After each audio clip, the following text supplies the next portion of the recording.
Eastern coalfields limited कोल India limited की एक अनुषंगिक company है जो कोयला खनन कार्य में अग्रणी है।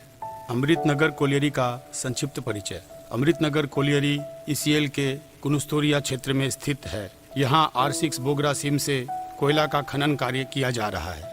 दिनांक 2 दिसंबर 2019 को तृतीय पाली में अमृतनगर कोलियरी के B6 डेवलपमेंट पैनल के 4 वेस्ट डीप 8 लेवल फेस में होल लगाने के दौरान एक मिस फायर शॉट के दग जाने की वजह से दुर्घटना हुई, जिसमें यूडीएम मशीन का हेल्पर श्री रॉबिन कोरा जख्मी हो गया। दुर्घटना होने के पहले की घटना।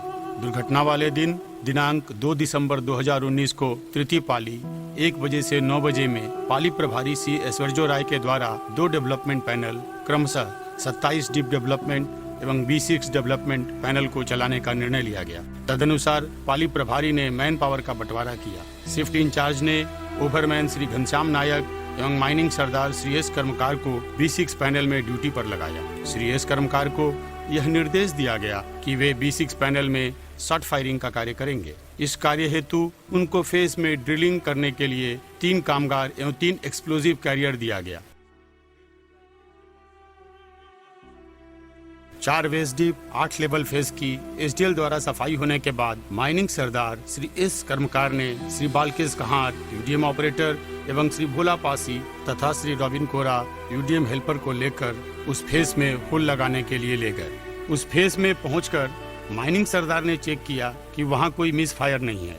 उसके बाद उन्होंने यूडीएम ऑपरेटर को बोला कि फेस में 18 होल लगाओ तथा तल्ली में 5 होल लगाओ। यूडीएम ऑपरेटर श्री बालकेश कहार ने फेस में 18 होल लगाया। होल लगाने के दौरान श्री भोला पासी यूडीएम मशीन के पीछे से उसका केबल संभाल रहा था। माइनिंग सरदार श्री एस कर्मकार श्री भोला पासी के पीछे खड़ा थे तथा श्री रॉबिन कोरा फेस में खड़े होकर होल का डायरेक्शन बता रहा था।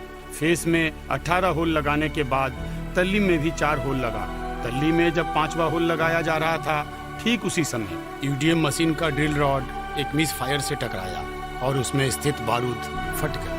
फिर जो कोयला पत्थर का टुकड़ा छटका, उससे श्री रॉबिन कोरा को गंभीर चोटें लगी। श्री बालकेश कहार, माइनिंग सरदार श्री एस कर्मकार एवं श्री भोला पासी को कोई चोट नहीं लगी।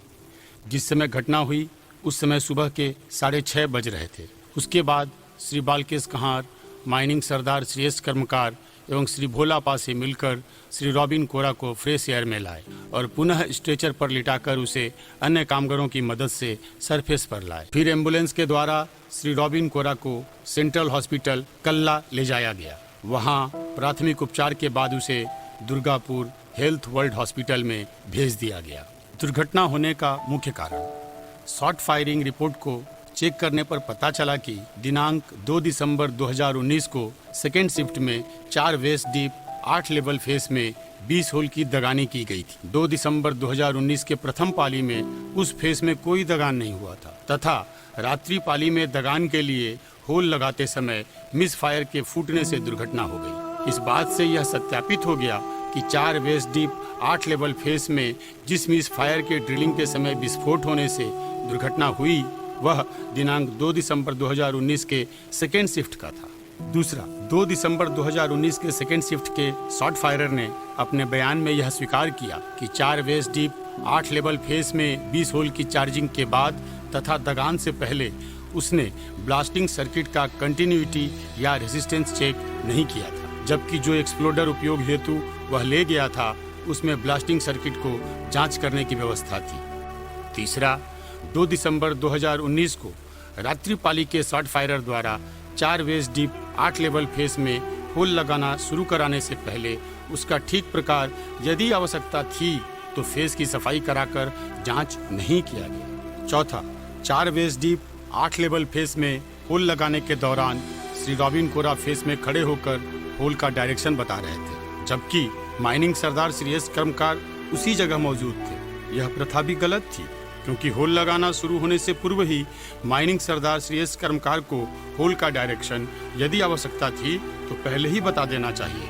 इस प्रकार की दुर्घटना की पुनरावृत्ति को रोकने के लिए उपाय: पहला, किसी भी फेस में होल लगाना शुरू करवाने से पहले माइनिंग सरदार एवं शॉर्ट फायरर द्वारा उस फेस की ठीक से सफाई कराकर जांच की जानी चाहिए कि वहाँ कोई मिस फायर तो नहीं है? यदि कोई मिस फायर मिलता है तो उसका निदान कोयला खान अधिनियम 2017 के विनिमय 204 के अनुसार किया जाना चाहिए। दूसरा, जहाँ कहीं एक से ज़्यादा होल एक साथ विस्फोटित किए जा रहे हों तो सारे डेटोनेटर समान वैद्युतीय प्रतिरोध के होने चाहिए। तीसरा, बारूद चार्ज कराने के उपरांत एवं दगान से पहले ब्लास्टिंग सर्किट का कंटिन्यूटी या वैद्युतीय प्रतिरोध की जांच कर लेना चाहिए। पूरे सर्किट का रेजिस्टेंस यदि राइनो 25 शॉट एक्सप्लोडर इस्तेमाल कर रहे हैं तो 140 ओम से ज़्यादा नहीं होना चाहिए। वैसे भी पूरे सर्किट का रेजिस्टेंस उस मात्रा से ज़्यादा नहीं होना चाहिए जिसके लिए एक्सप्लोडर को